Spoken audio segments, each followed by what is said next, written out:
Kandahar is a modern legend that emerged from the Afghanistan War, specifically tied to an alleged incident in 2002 involving U.S. military personnel. According to the story, a U.S. Special Forces unit searching for a missing patrol in a remote mountainous region of Kandahar province encountered a massive humanoid creature standing 12 to 15 feet tall, weighing over 1,100 pounds, with fiery red hair, 6 fingers on each hand, 6 toes on each foot, and 2 rows of teeth. The creature, dressed in animal skins and wielding a spear, reportedly emerged from a cave littered with bones and military equipment, killed a soldier named Dan with its spear, and was subsequently killed by the unit after 30 seconds of sustained gunfire. The body was then allegedly airlifted by a Chinook helicopter to a C-130 transport plane and taken to a secret location, with the soldiers forced to sign non-disclosure agreements to suppress the event.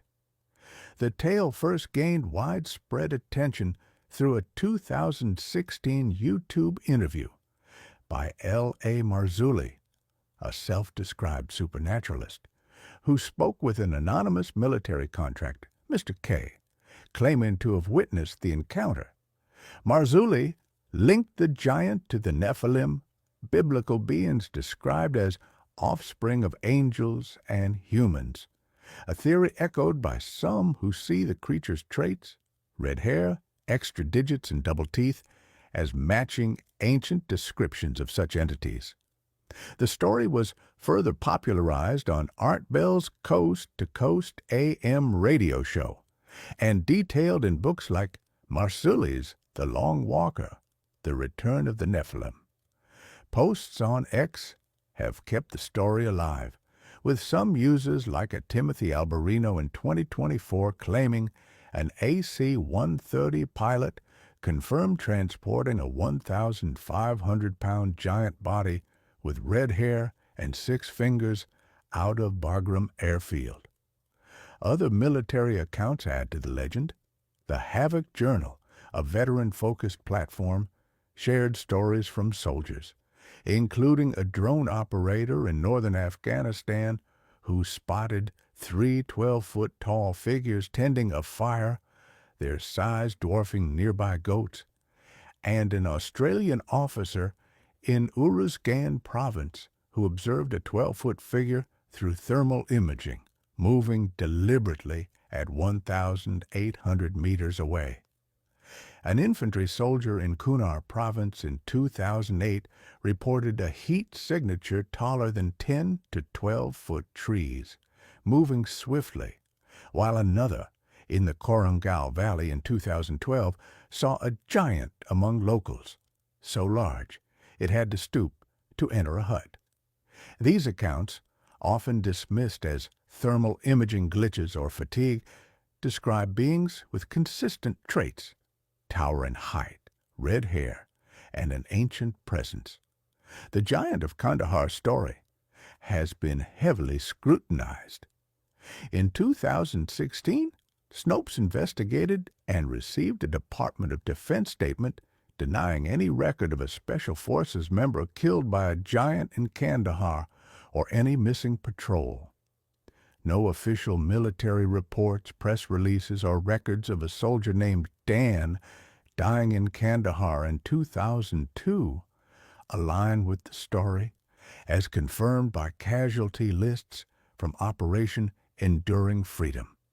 Critics, including posts on X from users like at Best Cryptids, argue the tale originated as a hoax by Marzulli, who has been accused of promoting fake phenomena, and point out inconsistencies like the implausibility of a .50 caliber weapon requiring 30 seconds to kill a creature, or the lack of photographic evidence despite widespread camera use among troops. Cultural and historical context offers alternative perspectives.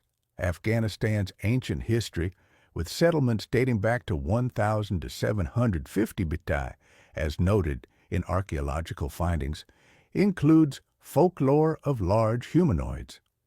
The Quran mentions the people of Ad as giants, and some locals dye their hair in goat's orange, a practice one soldier linked to possible rituals for such beings, though this remains speculative.